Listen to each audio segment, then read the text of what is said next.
नानी पालकीवाला का पूरा नाम है Nana Bhoy Palkhivala. He was an eminent jurist and economist. इनके द्वारा लिखा गया एक आर्टिकल पब्लिश हुआ था इंडियन एक्सप्रेस में। The following article was written by Nani Palkiwala and published in the Indian Express on 24 November 1994. The issues that he raised regarding the declining health of the earth continue to have relevance even today. 1994 में नानी पालकीवाला का ये article Indian Express में publish हुआ था और आज भी जिस टॉपिक के बारे में इन्होंने अपने इस आर्टिकल में बात की थी वो बहुत रेलेवेंट है। वो टॉपिक था deteriorating condition of the earth. हम सबको पता है आज की डेट में तो ये कंसर्न और भी ज्यादा प्रोमिनेंट हो गया है। 1994 में क्या सिचुएशन थी और तब क्या क्या मूवमेंट्स चली थी और उनकी क्या रेलेवेंस थी, यही सब नानी पालकीवाला ने अपने इस आर्टिकल में लिखा है। So let us read what he had to say about the earth's declining health. One cannot recall any movement in the world history which has gripped the imagination of the entire human race so completely and so rapidly as the Green Movement, which started nearly 25 years ago. सबसे पहले नानी पालकीवाला एक green movement को introduce कर रहे हैं। ये green movement क्या है? ये ग्रीन मूवमेंट न्यूजीलैंड में शुरू हुई थी 1972 में और ये पहला एफर्ट था अर्थ को बचाने का और ये रियलाइज कराने का कि हमारी अर्थ की हेल्थ खराब हो रही है। और नानी ये कहते हैं कि ये जो मूवमेंट है ये बहुत ही स्ट्रॉन्ग मूवमेंट थी और इससे ज्यादा बड़ी मूवमेंट इससे पहले नहीं हुई थी, क्योंकि सारी के सारी ह्यूमन रेस इसमें इन्वॉल्व थी और सब लोग बहुत ज्यादा कंसर्न थे। नानी ने ये आर्टिकल लिखा था 1994 में, तो ऑलमोस्ट 25 इयर्स अगो 1972 में ये ग्रीन मूवमेंट शुरू हुई थी। Let us read further. He says, in 1972, the world's first nationwide Green Party was founded in New Zealand. Since then, the movement has not looked back. तो हमारे world में सबसे पहले 1972 में एक nation wide green party establish की गई थी, वो हुई थी न्यूजीलैंड में। और तब से लेकर अब तक यानी कि 1972 से लेकर 1994 तक नानी कहते हैं कि ये मूवमेंट बढ़ती गई और कभी भी पीछे नहीं देखा इन्होंने, यानी कि ये आगे की तरफ प्रोग्रेस ही करते गए। We have shifted, one hopes, irrevocably from the mechanist view to a holistic and ecological view of the world. Irrevocably means in a way that cannot be changed or reversed, यानी कि हमारा जो shift है वो reverse नहीं हो सकता। क्या शिफ्ट है? नानी पालकीवाला ये कहते हैं कि अब हम दुनिया को एक मैकेनिकल व्यू से नहीं देखते बल्कि एक होलिस्टिक और इकोलॉजिकल व्यू से देखते हैं। इसका क्या मतलब हुआ? हम धरती को एक मशीन नहीं मान रहे, हम ये सोच रहे हैं कि धरती भी एक लिविंग बीइंग है।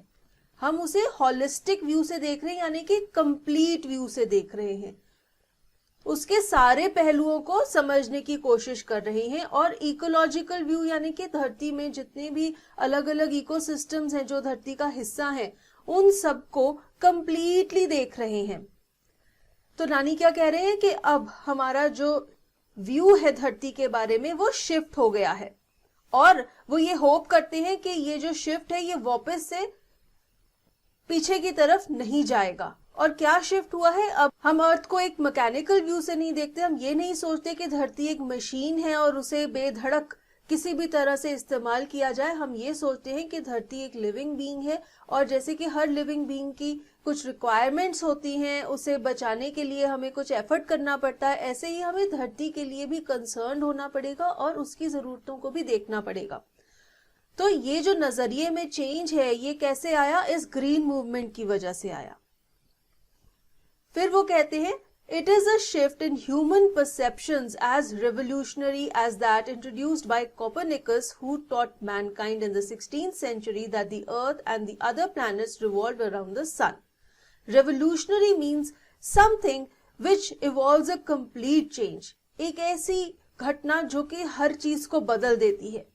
वो कहते हैं कि ह्यूमन परसेप्शंस यानी कि ह्यूमन अंडरस्टैंडिंग में भी एक रेवोल्यूशन आई है। अब हमारी जो अंडरस्टैंडिंग है वो बिल्कुल बदल गई है। और वो कहते हैं कि जैसे ही इसका एक एग्जाम्पल देते हैं कि कैसा चेंज आया है। जैसे जब 16th सेंचुरी में कोपरनिकस ने ये बताया था कि धरती गोल है और सारे के सारे जो प्लैनेट्स हैं वो सूरज के आसपास एक ऑर्बिट में, एक गोल धारा में घूमते हैं, ये भी एक रेवोल्यूशनरी थॉट था। इससे भी बहुत ज्यादा बड़ा बदलाव आया था। और ऐसे ही ह्यूमन परसेप्शंस में ग्रीन मूवमेंट से भी एक बहुत बड़ा बदलाव आया है। अब लोग धरती को भी एक लिविंग बीइंग मानने लग गए हैं, एक होलिस्टिक व्यू से धरती को समझने की कोशिश कर रहे हैं। For the first time in human history, there is a growing worldwide consciousness that the earth itself is a living organism, an enormous being of which we are parts. तो कहते हैं कि पहली बार ह्यूमन हिस्ट्री में, यानी कि इससे पहले कभी भी इंसान ने धरती को एक लिविंग ऑर्गेनिज्म की तरह नहीं माना। अब पूरी दुनिया में ये अवेयरनेस आई है और लोग क्या समझ रहे हैं कि धरती भी एक लिविंग बीइंग है और हम सब जो ह्यूमन बीइंग्स हैं, हम एक बहुत बड़े, इनॉर्मस मीन्स वेरी बिग, बहुत बड़े लिविंग बीइंग का हिस्सा है। It has its own metabolic needs and vital processes which need to be respected and preserved. Metabolic needs means such needs of living organism that enables them to have a chemical process that causes food to be used for growth and energy. Metabolic needs means ऐसी जरूरतें जैसे कि हम खाना खाते हैं और खाने से हमें क्या मिलता है, एनर्जी मिलती है, जिससे हम ग्रो करते हैं और हम अपने डे टू डे के कामकाज कर पाते हैं। ये है हमारी मेटाबॉलिक नीड्स, यानी कि हमारी दिनचर्या को करने के लिए जो हमारी जरूरतें हैं। तो इसी तरह से इट यहाँ पर कौन है, धरती। नानी पालकीवाला कहते हैं कि अब हमें ये रियलाइज हो रहा है कि धरती की भी कुछ मेटाबॉलिक जरूरतें हैं और ऐसे वाइटल यानी कि इंपॉर्टेंट प्रोसेसेस हैं जो धरती में चलते हैं, जिनकी हमें इज्जत करनी पड़ेगी, जिन्हें संभाल कर रखना पड़ेगा अगर हम ये चाहते हैं कि धरती भी सही तरह से जीवित रह सके। नहीं तो क्या होगा, धरती मर जाएगी, नेचर से जो भी चीजें हमें मिलती हैं वो सब खत्म हो जाएंगी। The Earth's vital signs reveal a patient in declining health. Vital means again all the important, all the necessary things. तो कह रहे कि धरती की जब हम इंपॉर्टेंट चीजों को, उसके सिग्नल्स को देखते हैं तो हमें क्या पता लगता है कि धरती की जो हेल्थ है वो डिक्लाइन हो रही है, वो खराब हो रही है। We have begun to realize our ethical obligations to be good stewards of the planet and responsible trustees of the legacy to future generations. What is a steward? Steward is a person who manages or looks after something. तो अब नानी पालकीवाला कह रहे हैं कि हमें ये realise हो रहा है कि हमारी एक एथिकल ऑब्लिगेशन है। एथिकल ऑब्लिगेशन मीन्स हमारी मॉरल रिस्पॉन्सिबिलिटी है कि हम एक अच्छे मैनेजर की तरह अपने प्लैनेट अर्थ का ध्यान रखें और एक ट्रस्टी की तरह उसे संभाल के रखें, क्योंकि हमने अपने आने वाली जनरेशन्स को एक अच्छी लेगेसी देनी है, एक अच्छी धरती देनी है जिसकी सेहत अच्छी हो। इसलिए हमें कुछ एफर्ट करना पड़ेगा, हमें धरती का ध्यान भी रखना पड़ेगा और एक रिस्पॉन्सिबल पर्सन की तरह उसे यूज करना होगा। The concept of sustainable development was popularized in 1987 by the World Commission on Environment and Development. Now, what is sustainable development? It means economic development without the depletion of the natural resources. That means कि आप develop कर रहे हैं, आप अपनी जो resources है उन्हें use कर रहे हैं, लेकिन साथ ही साथ उन्हें deplete यानी कि उन्हें खत्म नहीं होने दे रहे। This involves wise use of your resources and how you have to replenish them side by side. Now we all know that the resources which earth provides us, they are of two types. Some are renewable, some are non-renewable. The non-renewable ones, they take a lot of time to replenish.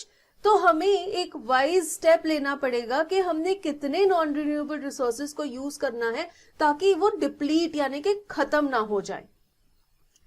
तो वो कहते हैं कि ये जो concept है sustainable development का, ये कब आया? 1987 में world commission on environment and development ने ये कॉन्सेप्ट शुरू किया।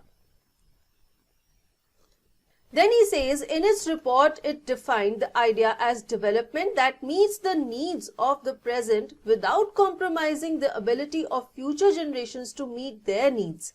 That is, without stripping the natural world of resources future generations would need. तो world commission on environment and development ने सस्टेनेबल डेवलपमेंट को कैसे डिफाइन किया? उन्होंने कहा सस्टेनेबल डेवलपमेंट का ये मतलब है कि हम अपनी जरूरतों को पूरा कर रहे हैं लेकिन फ्यूचर जनरेशन्स की जरूरतों को ध्यान में रखते हुए। ऐसा ना हो कि फ्यूचर जनरेशन्स की जरूरतें पूरी करने के लिए कुछ बचे ही नहीं। आगे बढ़ते हैं, उन्होंने क्या कहा? In the zoo at Lusaka, Zambia, there is a cage where the notice reads, "The world's most dangerous animal." Inside the cage, there is no animal but a mirror where you see yourself. तो Lusaka Zambia में एक जू है। जू के एक पिंजरे के बाहर बोर्ड लगा हुआ है, "The world's most dangerous animal", और केज के अंदर कोई जानवर नहीं है लेकिन एक शीशा पड़ा हुआ है। शीशे में हर इंसान अपनी रिफ्लेक्शन देख पाता है।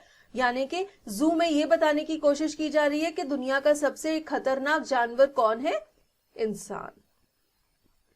तो इस कोट से नानी पालकीवाला हम सबको ये अवेयरनेस देना चाहते हैं कि हम सब ही धरती के सबसे बड़े दुश्मन हैं। Human being is the biggest enemy of the earth because हम अपने दिमाग को यूज करके, एक्स्ट्रा यूज करके धरती को एक्सप्लॉइट कर रहे हैं, उसके रिसोर्सेज को बहुत ही रैपिड स्पीड से यूज करके डिप्लीट कर रहे हैं। Thanks to the efforts of a number of agencies in different countries, a new awareness has now dawned upon the most dangerous animal in the world. अब वो कहते हैं कि दुनिया के अलग अलग देशों में बहुत सारी एजेंसीज हैं जो कि काम कर रही हैं और वो इस दुनिया के सबसे खतरनाक जानवर को एक अवेयरनेस देने की कोशिश कर रही हैं और अब लोगों को ये अवेयरनेस मिलने लग गई है। डॉन्ड मीन्स टू बिगिन, यानी कि शुरुआत होना। तो अब लोगों को इस चीज की अवेयरनेस होनी शुरू हो गई है। और वो क्या चीज है? यही कि वो धरती के लिए सबसे बड़ा खतरा है। He has realized the wisdom of shifting from a system based on domination to one based on partnership. Now, what is a system based on domination? यहाँ पे आप इमेज में देख सकते हैं, ये जो आदमी है इसकी एक डोमिनेटिंग यानी कि हायर पोजीशन है और ये सारे लोग उसके सबऑर्डिनेट्स हैं। System based on partnership means सब लोग बराबर हैं, सब लोग बराबरी से काम कर रहे हैं। तो वो कहते हैं कि अब ह्यूमन बींग्स को ये विजडम मिल गई है, वो समझ गए हैं कि अब हमें धरती के ऊपर डोमिनेट नहीं करना होगा, हमें पार्टनरशिप में काम करना होगा। हमें ये सोचना होगा कि धरती भी हमारी ही तरह है, इसकी भी अपनी जरूरतें हैं और हमें उन जरूरतों का ध्यान रखते हुए अपने नेचुरल रिसोर्सेज को यूज करना है। Scientists have catalogued about 1.4 million living species with which mankind shares the earth. Catalog means to make a list of something. Scientists ने almost 1.4 million living species यानी कि जीव जंतुओं के अलग अलग प्रकार जो कि 1.4 मिलियन है उनकी लिस्ट बनाई है और इन सबके साथ हम इस धरती को शेयर करते हैं। तो हमारी इक्वल रिस्पॉन्सिबिलिटी है इन सब लिविंग स्पीशीज की तरफ। हम अकेले अपनी जरूरतों का ध्यान नहीं रख सकते, हमें इन सब का भी ध्यान रखना है और फिर अर्थ को शेयर करना है इनके साथ। Estimates vary widely as regards the still uncatalogued living species. Biologists reckon that about 3 to 100 million other living species still languish unnamed in ignominious darkness. Reckon means they calculate. Languish means to be forced to remain in an unpleasant place or situation. Ignominious darkness का मतलब है deserving or causing public disgrace or shame. अब यहां पर नानी पालकीवाला क्या कह रहे हैं कि एक तो लिस्टेड स्पीशीज हैं, ऐसी स्पीशीज हैं जीव जंतुओं की जिनके नामों की लिस्ट बन चुकी है जो कि 1.4 मिलियन है।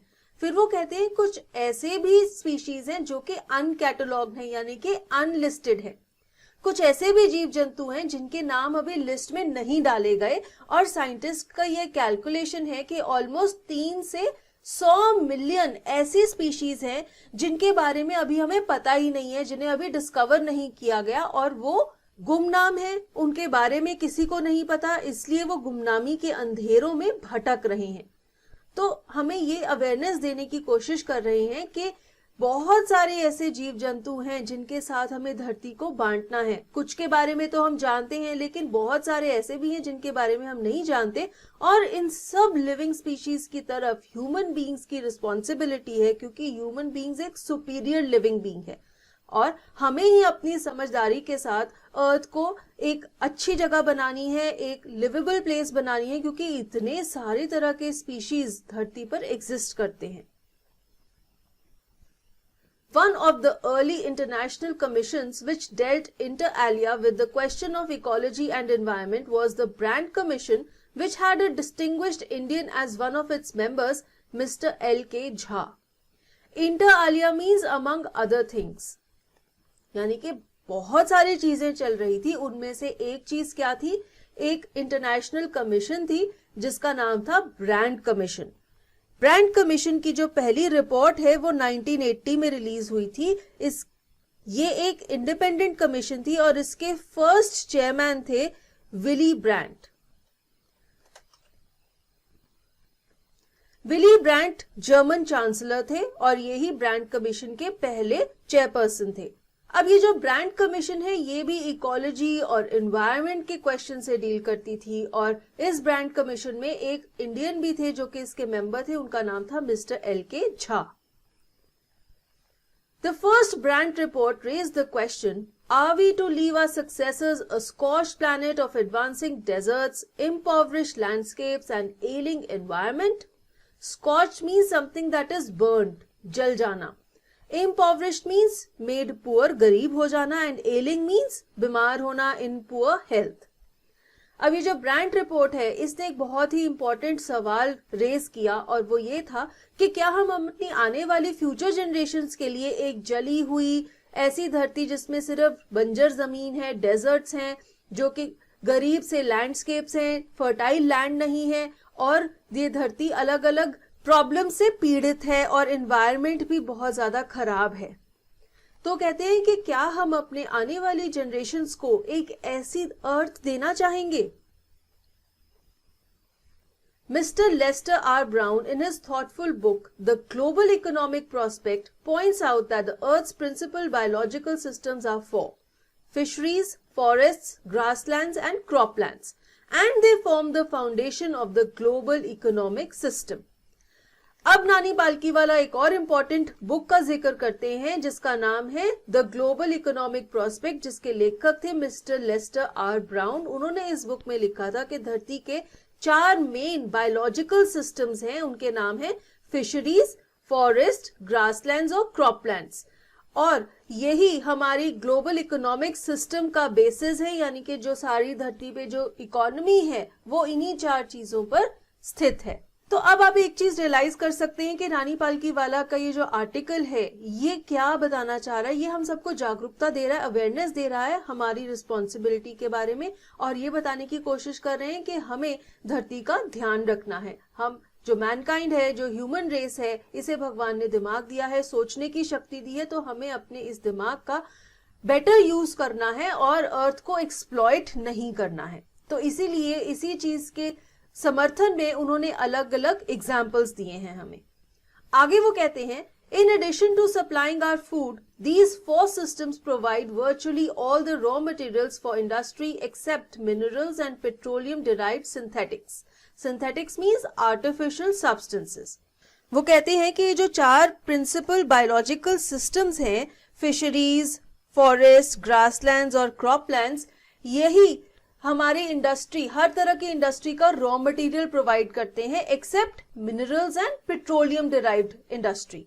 तो मिनरल्स और पेट्रोलियम इंडस्ट्री के अलावा जितनी भी इंडस्ट्री है उसके लिए रॉ मटेरियल ये 4 सिस्टम से आता है। तो इसलिए ये जो 4 सिस्टम्स है ये हमारी इकोनॉमी का बैकबोन है, तो वो इसका इंपॉर्टेंस हाईलाइट करना चाहते हैं।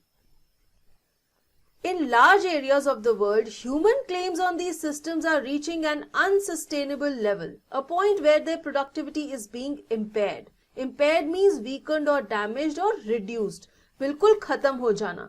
वो कहते हैं कि दुनिया के बहुत बड़े बड़े एरियाज में लोगों का ये कहना है कि जो 4 सिस्टम्स हैं जो कि हमारी इकोनॉमी की बैकबोन है, इनकी प्रोडक्टिविटी बिल्कुल खत्म होती जा रही है।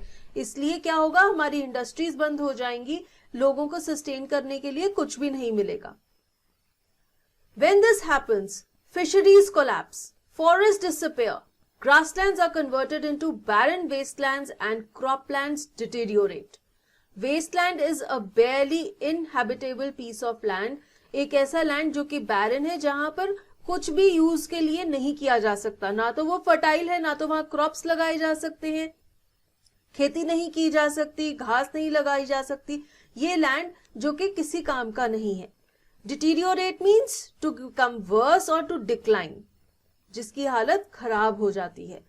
तो यहां पर वो इन 4 सिस्टम्स की बात कर रहे हैं। वो कहते हैं कि जब इन 4 सिस्टम्स की हालत खराब हो जाएगी तो क्या होगा, फिशरीज खत्म हो जाएंगी, फॉरेस्ट भी गायब हो जाएंगे धरती से, जितने भी ग्रासलैंड्स हैं, फर्टाइल लैंड है, वो सब क्या हो जाएगी, बैरन वेस्टलैंड, बंजर जमीन बन जाएगी जिसे किसी भी यूज नहीं लाया जा सकता। और जितने भी क्रॉप लैंड्स हैं जहां पर क्रॉप्स लगाई जाती हैं, फसलें लगाई जाती हैं, उनकी हालत भी खराब हो जाएगी। In a protein conscious and protein hungry world, overfishing is common every day. अब लोग फिशिंग करते हैं, मेन पर्पस क्या है फिशिंग का, लोग फिश को फूड की तरह खाते हैं। फिश क्या है, fish is the prominent source of proteins. तो वो कहते हैं कि जो दुनिया है प्रोटीन कॉन्शियस है, लोग ज्यादा से ज्यादा प्रोटीन खाना चाहते हैं अपनी डाइट में, दुनिया प्रोटीन हंग्री हो गई है और उसके लिए उन्हें क्या चाहिए, ज्यादा से ज्यादा मछलियां चाहिए, जिसकी वजह से फिशिंग बहुत ज्यादा बढ़ गई है और मछलियों की जो नंबर है, संख्या है, वो बहुत तेजी से घटती जा रही है। In poor countries, local forests are being decimated in order to procure firewood for cooking. Decimated means reduced in number, procure means to get something, to obtain something. अब जो गरीब देश है वहां पर क्या है, वहां पर लकड़ी जलाने के लिए कोई भी फ्यूल नहीं है, तो फायरवुड जो होती है वो एक चीप तरह का, एक सस्ता फ्यूल माना जाता है। इसलिए लोग खाना बनाने के लिए क्या करते हैं, जितने भी आसपास के जंगल हैं उन्हें काट के वहां से लकड़ी इकट्ठा करके खाना पकाते हैं। तो इस तरह से क्या हो रहा है, हमारे जंगल भी कम होते जा रहे हैं। In some places, firewood has become so expensive that what goes under the pot now costs more than what goes inside it. फिर वो कहते हैं कि कई जगहों पर तो ये जो लकड़ी है ये बहुत महंगी है, लोगों को लकड़ी खरीदनी पड़ती है, और जैसे कि जंगल कम होते जा रहे हैं तो ये जो लकड़ी है इसकी जो प्राइस है ये बहुत ज्यादा बढ़ गई है। और वो कहते हैं कि ये जो लकड़ी है ये तो पॉट के नीचे जाती है आग जलाने के लिए, इसके प्राइस बहुत ज्यादा हैं, और पॉट के अंदर जो ग्रेन्स जाते हैं या जो सब्जियां जाती हैं जिनको पकाकर लोग खाते हैं, उनके प्राइसेस बहुत कम है, क्योंकि लोग अफोर्ड ही नहीं कर सकते अच्छी चीजें खरीदना या ढेर सारा खाना खाना, क्योंकि उनके ज्यादा पैसे तो इस फायरवुड को इकट्ठा करने में लग जाते हैं। Since the tropical forest is, in the words of Dr. Myers, the powerhouse of evolution, several species of life face extinction as a result of its destruction. अब वो डॉक्टर मायर्स की एक स्टेटमेंट दे रहे हैं। वो कहते हैं कि डॉक्टर मायर्स का ये कहना है कि जो ट्रॉपिकल फॉरेस्ट है वो एवोल्यूशन का पावर हाउस है, यानी कि वहां पर सबसे ज्यादा maximum number of species exist करती हैं। तो जब सारे के सारे ट्रॉपिकल फॉरेस्ट और बाकी के फॉरेस्ट काटे जा रहे हैं तो क्या हो रहा है कि बहुत सारी ऐसी स्पीशीज हैं जो कि एक्सटिंक्शन फेस कर रही हैं, यानी कि जो जिनकी एग्जिस्टेंस खत्म हो जाएगी। It has been well said that forests precede mankind, deserts follow. अब नानी पालकी वाला एक बहुत ही इंपैक्टफुल स्टेटमेंट दे रहे हैं। वो कहते हैं कि मैनकाइंड से पहले क्या आता है, फॉरेस्ट, और मैनकाइंड के बाद क्या आती है, डेजर्ट। तो इससे वो हमारे दिमाग पे ये इंपैक्ट डालना चाहते हैं कि हमारे एक्शन से क्या हो रहा है, हम सारे जंगलों को डेजर्ट में कन्वर्ट कर रहे हैं। हमें भगवान ने एक बहुत ही अच्छी हरी भरी धरती दी थी जिसे हम एक्सप्लॉइट करके डेजर्ट में कन्वर्ट कर रहे हैं, सारे जंगलों को काट रहे हैं और लैंड को बैरन वेस्टलैंड में कन्वर्ट कर रहे हैं। The world's ancient patrimony of tropical forest is now eroding at the rate of 40 to 50 million acres a year, and the growing use of dung for burning deprives the soil of an important natural fertilizer. Patrimony means inheritance from father. अगर हमें अपने father से inheritance में कुछ मिलता है उसे हम पैट्रिमनी कह सकते हैं। यहां पर वो क्या कह रहे हैं, वर्ल्ड्स एंशिएंट पैट्रिमनी मींस एक बहुत ही पुरानी धरोहर जो कि जनरेशन टू जनरेशन आगे पास ऑन हो रही है, वो क्या है, ट्रॉपिकल फॉरेस्ट की। वो बहुत ही तेजी से खत्म हो रहे हैं। इरोड मींस खत्म होना। क्या स्पीड है उनकी, हर साल 40 से 50 मिलियन एकर्स ऑफ फॉरेस्ट खत्म होता जा रहा है, नष्ट हो रहा है। और साथ ही साथ लोग क्या कर रहे हैं, लोग डंग को यानी कि एनिमल वेस्ट को, जैसे कि काउ डंग होती है, उसे फ्यूल की तरह यूज करते हैं, उसे जलाकर वो एक फ्यूल की तरह यूज करते हैं, जिसकी वजह से क्या हो रहा है, हम एक नेचुरल फर्टिलाइजर को लूज कर रहे हैं।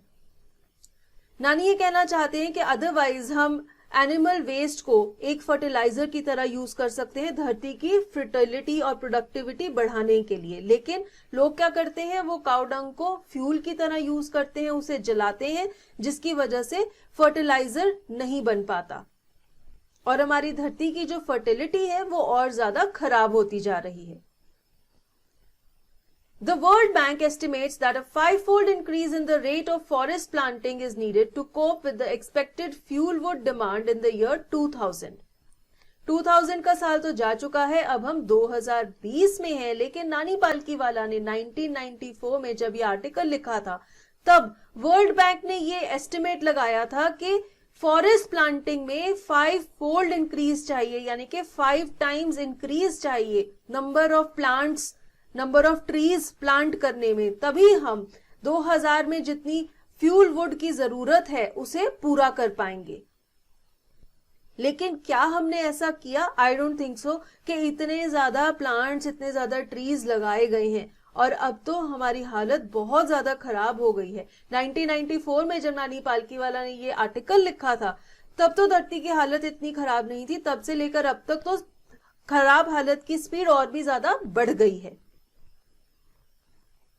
James Speth, the president of the World Resources Institute, said the other day, "We were saying that we are losing the forest at an acre a second, but it is much closer to an acre and a half a second." James Speth, जो कि World Resources Institute के president थे, उन्होंने कहा था कि हम हर second 1 एकड़ नहीं बल्कि 1.5 एकड़ फॉरेस्ट लूज कर रहे हैं, यानी कि इतनी तेजी से जंगल काटे जा रहे हैं बिकॉज फायरवुड की रिक्वायरमेंट है। Article 48A of the Constitution of India provides that the state shall endeavor to protect and improve the environment and safeguard the forest and wildlife of the country. Bharat के संविधान के article 48A में ये लिखा गया है कि सरकार ज्यादा से ज्यादा कोशिश करेगी कि वो पर्यावरण को बचाए और जंगलों और वाइल्ड लाइफ की प्रोटेक्शन करे। But what causes endless anguish is the fact that laws are never respected nor enforced in India. Anguish means pain and suffering. नानी कहते हैं कि unending pain और suffering होती है क्योंकि भारत में कभी भी laws को follow नहीं किया जाता। For instance, the Constitution says that casteism, untouchability and bonded labor shall be abolished, but they flourish shamelessly even after 44 years of the operation of the Constitution. Casteism means discrimination on the basis of caste. Untouchability means छुआछूत, किसी को अछूत मानना, and bonded labor means बंधुआ labour, लोगों से बंधुआ काम करवाना। तो कॉन्स्टिट्यूशन, भारत का संविधान ये कहता है कि ये तीनों काम अबॉलिश कर दिए जाएंगे, यानी कि ये अलाउड नहीं है। लेकिन हमें आजादी मिले हुए 44 इयर्स हो गए थे 1994 में, और नानी कहते हैं लेकिन अभी भी ये सब चीजें फ्लरिश कर रही हैं, ये सब चीजें अच्छे से चल रही हैं और लोग इतने बेशर्म हैं कि उनपे इन लॉज का कोई असर नहीं पड़ता। तो इसी तरह से हमारे संविधान के आर्टिकल 48 में ए में जो लिखा गया है उसे भी कोई भी फॉलो नहीं करता। A recent report of our Parliament's Estimates Committee has highlighted the near catastrophic depletion of India's forests over the last 4 decades. Catastrophe is a calamity, एक ऐसी हालत जो कि बहुत बड़ा संकट ले आती है. Depletion means खत्म होना. तो पार्लियामेंट की एस्टिमेट्स कमेटी ने एक रिपोर्ट दी थी और उन्होंने ये कहा था कि पिछले 4 डेकेड्स यानी कि पिछले 40 साल में भारत के जंगल बहुत तेजी से खत्म हो गए हैं. India according to reliable data is losing its forest at the rate of 3.7 million acres a year. तो नानी कहते हैं कि भारत में जितने भी जंगल हैं उनकी डिप्लीशन का रेट क्या है, 3.7 मिलियन एकर्स हर साल काटे जाते हैं. Large areas officially designated as forest land are already virtually treeless. Bharat के जो बहुत बड़े लैंड के एरियाज थे जिन्हें के फॉरेस्ट लैंड डिक्लेयर किया गया था, जहां से जंगल नहीं काटा जा सकता, वो भी अब ट्रीलेस हैं. तो अलग अलग लॉज के तहत अलग अलग सरकारें क्या करती हैं, इस जंगल एरिया का कुछ कुछ लैंड किसी को भी अलॉट कर देती हैं किसी पर्पस के लिए, और फाइनली क्या हो रहा है, जंगल काटे जा रहे हैं, जंगल का एरिया खत्म हो रहा है, ट्रीज खत्म हो रहे हैं. The actual loss of forest is estimated to be about 8 times the rate indicated by government statistics. नानी कहते हैं कि जो सरकार के स्टैटिस्टिक्स हैं 3.7 मिलियन एकर्स, एक्चुअली जो फैक्ट में फॉरेस्ट कटने का जो रेट है वो इसके 8 गुना ज्यादा है. तो आप इमेजिन कर सकते हैं कि कितनी तेजी से हमारे जंगल, हमारे पेड़ काटे जा रहे थे even in 1994. A 3-year study using satellites and aerial photography conducted by the United Nations warns that the environment has deteriorated so badly that it is critical in many of the 88 countries investigated. अब United Nations ने satellite और aerial photography use की और 88 countries को study किया, investigate किया, और उन्होंने अपने इस 3 साल की स्टडी में ये बताया कि इन्वायरमेंट बहुत ज्यादा खराब हो गया है और इन 88 कंट्रीज में से ज्यादा देशों में इन्वायरमेंट की हालत क्या है, क्रिटिकल, यानी कि बहुत ही खतरनाक लेवल पर इन्वायरमेंट खराब हो चुका है. There can be no doubt that the growth of world population is one of the strongest factors distorting the future of human society. Distorting means deform करना, disfigure करना, खराब करना. Human society का future जो खराब हो रहा है उसका एक सबसे बड़ा कारण क्या है, बहुत तेजी से बढ़ती हुई जनसंख्या. It took mankind more than 1 million years to reach the first billion. वो कहते हैं कि दुनिया की पॉपुलेशन 1 बिलियन कब हुई थी, बहुत साल लगे थे, मिलियन ईयर्स से भी ज्यादा लगे थे 1 बिलियन पॉपुलेशन होने में. फर्दर वो कहते हैं that was the world population around year 1800. तो 1800 साल के आसपास वर्ल्ड की पॉपुलेशन कितनी थी, almost 1 billion. By the year 1900, a second billion was added. 1800 के बाद 100 साल के बाद यानी कि 1900 में पॉपुलेशन कितनी हो गई थी, एक और बिलियन ऐड हो गया था यानी कि 2 billion. And the 20th century has added another 3.7 billion. Another एक साल के बाद पॉपुलेशन कितनी हो गई है, 3.7 बिलियन और ऐड हो गया है यानी कि 5.7 बिलियन. तो आप देख सकते हैं एकदम से 3.7 बिलियन पॉपुलेशन ऐड हो गई है 100 years में.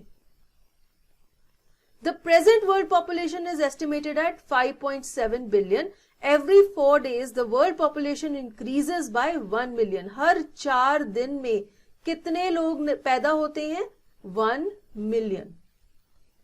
तो हमारी जो जनसंख्या है वो बहुत ही ज्यादा तेजी से बढ़ने लग गई है. ये एक बहुत ही इंपॉर्टेंट और मेजर रीजन है अर्थ की डिटीरियोरेटिंग हेल्थ का. फर्दर वो कहते हैं fertility falls as incomes rise, education spreads and health improves. Thus, development is the best contraceptive, but development itself may not be possible if the present increase in numbers continues. Further वो कहते हैं कि जैसे जैसे लोगों की income बढ़ती है, वो एजुकेटेड होते हैं और उनकी हेल्थ इंप्रूव होती है, वो कम बच्चे पैदा करते हैं. यानी कि हम ये कह सकते हैं कि जब लोगों का विकास होता है, विकास यानी कि डेवलपमेंट, तो वो एक कॉन्ट्रासेप्टिव का काम करता है, क्योंकि लोग कम बच्चे पैदा करने लग जाते हैं बिकॉज वो अवेयर हैं कि उन्हें अपने बच्चों को अच्छे से पालना है। लेकिन वो कहते हैं कि ये विकास पॉसिबल ही नहीं रहेगा क्योंकि हमारी पॉपुलेशन इतनी तेजी से बढ़ रही है, हम उनकी बेसिक जरूरतें ही नहीं पूरी कर सकते, तो डेवलपमेंट तो सोचो ही मत। The rich get richer and the poor beget children, which condemns them to remain poor. Beget means to give life to someone, यानी कि बच्चे पैदा करना। नानी कहते हैं कि जितने अमीर लोग हैं वो और अमीर होते जा रहे हैं, वो ज्यादा बच्चे पैदा नहीं करते, लेकिन जो गरीब लोग हैं वो क्या करते हैं, वो ज्यादा से ज्यादा बच्चे पैदा करते हैं, जिसकी वजह से वो गरीब ही रहते हैं, क्योंकि उनके पास अर्निंग इतनी नहीं है कि वो अपने सारे बच्चों को फीड कर सके। बच्चे वो इतने सारे पैदा कर लेते हैं, इस वजह से वो हमेशा गरीब ही रहते हैं, वो हमेशा स्ट्रगल करते रहते हैं। More children does not mean more workers. It means merely more people without work. वो कहते हैं कि गरीब लोग जब बहुत सारे बच्चे पैदा कर लेते हैं, इसका मतलब ये नहीं है कि सब बच्चे काम करेंगे और पैसा कमाएंगे। इसका मतलब ये है कि बहुत सारी अनएम्प्लॉयड पॉपुलेशन हो जाती है। अनएम्प्लॉयमेंट एक बहुत ही मेजर प्रॉब्लम है आज की डेट में, और ये क्यों होती है, क्योंकि हमारी पॉपुलेशन इतनी ज्यादा है कि सब लोगों को काम नहीं मिल पाता। It is not suggested that human beings be treated like cattle and compulsorily sterilized, but there is no alternative to voluntary family planning without introducing an element of coercion. Voluntary means done on free will and coercion means force, यानी कि जबरदस्ती करना। नानी पालकी वाला कहते हैं कि ये बात सही नहीं है कि हम आदमियों को भी जानवर की तरह ट्रीट करें और जबरदस्ती उन्हें स्टरलाइज करें ताकि वो बच्चे पैदा ना कर सकें।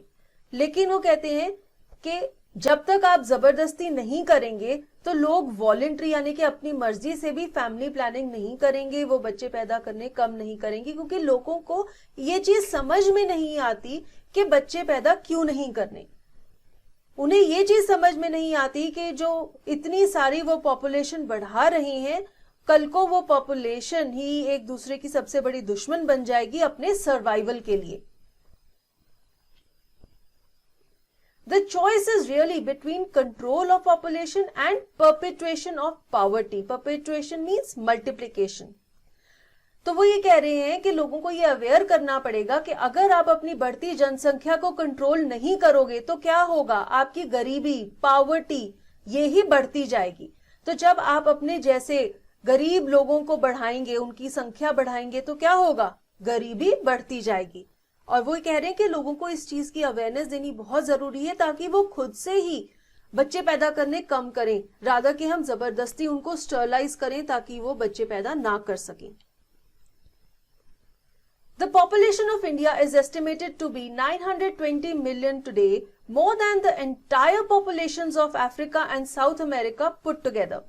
तो 1994 की डेट में नानी पालकी वाला ये कहते हैं कि इंडिया की पॉपुलेशन कितनी है, ऑलमोस्ट 920 मिलियन, जो कि अफ्रीका और साउथ अमेरिका दो कॉन्टिनेंट्स की टोटल पॉपुलेशन जोड़ के भी उससे भी ज्यादा है।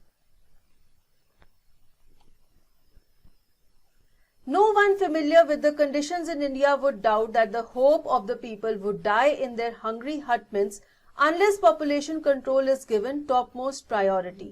तो वो उनका ये कहना है कि जब तक हम भारत में पॉपुलेशन कंट्रोल को सबसे बड़ी प्रायोरिटी नहीं देते, यानी कि अपनी पॉपुलेशन को कंट्रोल करने की टारगेट सेट नहीं करते, तब तक डेवलपमेंट तो भूल ही जाओ। सब लोगों की जो आशाएं हैं, कोई ख्वाब है, कोई सपने हैं, वो उनकी हटमेंट्स में ही भूख से तड़प तड़प कर खत्म हो जाएंगे। जब उन्हें खाने को ही कुछ नहीं मिलेगा तो वो और कुछ तो करने की सोच ही नहीं सकते।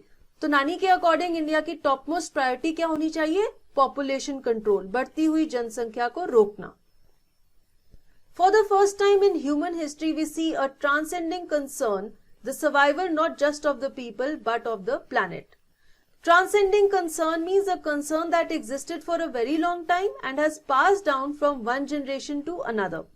एक ऐसी सिचुएशन जो कि बहुत देर से चलती आ रही है और आज भी प्रेवलेंट है। ये क्या सिचुएशन है, ये कंसर्न है। ये कंसर्न किस चीज का है, लोगों के सर्वाइवल का नहीं, बल्कि हमारे प्लैनेट अर्थ के सर्वाइवल का। ये चीज रियलाइज करनी कि अगर अर्थ जिंदा रहेगी तो ही हम जिंदा रह पाएंगे। We have begun to take a holistic view of the very basis of our existence. हमारी existence का basis क्या है? अर्थ. हम तभी एग्जिस्ट कर पाएंगे अगर अर्थ एग्जिस्ट करेगी, और इसकी एग्जिस्टेंस के लिए हमें एक होलिस्टिक व्यू लेना पड़ेगा, यानी कि चारों एंगल से अर्थ की एग्जिस्टेंस के जो सारे के सारे फैक्टर्स हैं उन्हें नजर में रखकर फिर अपनी डेवलपमेंट प्रोग्रेस के बारे में सोचना पड़ेगा. The environmental problem does not necessarily signal our demise, it is our passport for the future. Demise means death या फिर end. नानी कहते हैं कि जो एनवायरमेंटल प्रॉब्लम आज की डेट में चल रही है ये हमारे डेथ, हमारे एंड का सिग्नल ही नहीं है, लेकिन ये हमारे फ्यूचर का पासपोर्ट है, यानी कि ये झलका रहा है कि हमारे आने वाला कल कैसा होगा. The emerging new world vision has ushered in the era of responsibility. Ushered means to guide someone somewhere, यानी कि किसी का स्वागत करना. ये जो नई वर्ल्ड विजन है जो कि इस ग्रीन मूवमेंट ने हमें दिखाई है, उसने हमारे अंदर एक रिस्पॉन्सिबिलिटी का एरा शुरू कर दिया है. अब हर सिटीजन को रिस्पॉन्सिबल फील होने लग गया है कि उसका कोई भी एक्ट अर्थ के सर्वाइवल के अगेंस्ट नहीं होना चाहिए. ये रिस्पॉन्सिबिलिटी हमारे अंदर इस ग्रीन मूवमेंट की वजह से आई है. It is a holistic view, an ecological view, seeing the world as an integrated whole rather than a dissociated collection of parts. Green movement ने हमारे अंदर एक होलिस्टिक व्यू जगाई है, हमें ये सिखाया है कि हमें धरती को उसके इकोलॉजिकल सिस्टम्स के साथ समझना होगा और एक होल, एक कंप्लीट पैकेज की तरह उसे ट्रीट करना होगा. ऐसा नहीं है कि हम अर्थ के किसी भी एक रिसोर्स को इंडिविजुअल समझ के उसे किसी भी तरह से यूज करते रहें. हमें हर दिशा से अर्थ पे मौजूद हर चीज को देखना होगा, समझना होगा, उनकी जरूरतों को समझना होगा और फिर कंबाइंड वे में हम कैसे इन रिसोर्सेज को बिना एक्सप्लॉइट किए यूज कर सकते हैं इन द बेस्ट वे, ये सोचना होगा. Industry has a most crucial role to play in this new era of responsibility. Now, the most important role, most crucial role in this new era of responsibility, यानी कि सबसे बड़ी responsibility, सबसे बड़ी जिम्मेदारी किसकी है? इंडस्ट्री की है. इंडस्ट्री की क्यों है? क्योंकि इंडस्ट्री ही मेजर कंज्यूमर है सारे रॉ मटेरियल्स का. जैसे कि शुरुआत में नानी ने कहा था कि हमारे इकोसिस्टम के 4 जो बेसिक पिलर्स हैं, फिशरीज, फॉरेस्ट, ग्रासलैंड्स, क्रॉपलैंड्स, ये सब कहाँ यूज होते हैं, कहाँ जाते हैं, कहाँ के रॉ मटेरियल्स हैं? इंडस्ट्री के. इसलिए इंडस्ट्री को ही ये देखना होगा कि उन्होंने इन 4 सिस्टम्स को कितना कितना यूज करना है. What a transformation would be effected if more businessmen shared the view of the chairman of DuPont, Mr. Edgar S. Woolard, who 5 years ago declared himself to be the company's chief environmental officer. अब DuPont एक बहुत ही बड़ी company है और उसके chairman ने 1994 से 5 साल पहले ये डिक्लेयर कर दिया था कि वो अपनी कंपनी के चीफ एनवायरमेंटल ऑफिसर हैं. तो CEO जिसका फुल फॉर्म होता है चीफ एग्जीक्यूटिव ऑफिसर, उन्होंने कहा कि वो क्या है? Chief environmental officer. He said, our continued existence as a leading manufacturer requires that we excel in environmental performance. अब DuPont एक बहुत बड़ी इंडस्ट्री है और एक बहुत बड़ी इंडस्ट्री के जो चेयरमैन थे उन्होंने कहा कि वो अपनी कंपनी के चीफ एनवायरमेंट ऑफिसर हैं और उन्होंने ये कहा कि अगर हम कंटिन्यूड एग्जिस्ट करना चाहते हैं, यानी कि अगर हम चाहते हैं कि हम बहुत सारे सालों तक धरती पर जिंदा रहें, तो हमने क्या सोचा कि हम एक बहुत बड़े लीडिंग मैन्युफैक्चरर हैं, हम अलग अलग चीजें बनाते हैं, इसलिए हमें इन्वायरमेंटल परफॉर्मेंस में एक्सेल करना पड़ेगा. हम जब कोई भी चीज प्रोड्यूस करते हैं, मैन्युफैक्चर करते हैं, तो उसे इस तरह से मैन्युफैक्चर करेंगे कि हम अपने पर्यावरण को भी अच्छी हालत में रख सकें. Of all the statements made by Margaret Thatcher during the years of her prime ministership, none has passed so decisively into the current coin of English usage as her felicitous words. अब नानी Palkhivala Margaret Thatcher को coat कर रही हैं. ये UK की prime minister थी और वो ये कहते हैं कि इनके बहुत सारी स्पीचेस थी, लेकिन कोई भी स्पीच इतनी क्लियर और डेफिनेटिव नहीं थी जितनी के ये वेल चोजन वर्ड्स थे जो कि उन्होंने कहे। और उन्होंने क्या कहा था? No generation has a freehold on this earth, all we have is a life tenancy with a full repairing lease. Freehold means permanent ownership. उनका ये कहना था कि कोई भी जो जनरेशन है वो परमानेंटली इस धरती पर नहीं रहेगी। ऐसा नहीं है कि वो परमानेंट ओनर्स हैं धरती के। हम सब अपनी जिंदगी के ड्यूरेशन के लिए यहाँ पर टेनेंट हैं, किराएदार हैं। और जो हमारी लीज है, यानी कि जब हम यहाँ पर रहते हैं तो हमने क्या किराया पे करना है? किराया क्या है? अर्थ का रिपेयर। तो जितना हम अर्थ को यूज करेंगे उतना ही हमें अर्थ को रिपेयर भी करना है, क्योंकि हम सिर्फ एक किराएदार हैं और हमें एक अच्छी अर्थ छोड़ के जानी है आने वाले यूजर्स के लिए, यानी कि आने वाली जनरेशंस के लिए। In the words of mister Lester Brown, we have not inherited this earth from our forefathers, we have borrowed it from our children. अब मिस्टर लेस्टर ब्राउन क्या कहते हैं कि ऐसा मत समझो कि हमने अपने फोरफादर्स से अर्थ को इनहेरिट किया है, हमें उन्होंने इनहेरिटेंस में एक अर्थ दी, बल्कि ये समझो कि हमने अर्थ अपने बच्चों से बोरो की है। आने वाले बच्चों की सोचो, ये सोचो कि उन्हें अर्थ चाहिए और हम सिर्फ उनसे बोरो करके इस अर्थ को यूज कर रहे हैं। तभी हमें ये रिस्पॉन्सिबिलिटी फील होगी कि हमें अर्थ को वैसी ही कंडीशन में छोड़ना है या उससे एक बेहतर कंडीशन में छोड़ना है जैसी हमें वो मिली थी।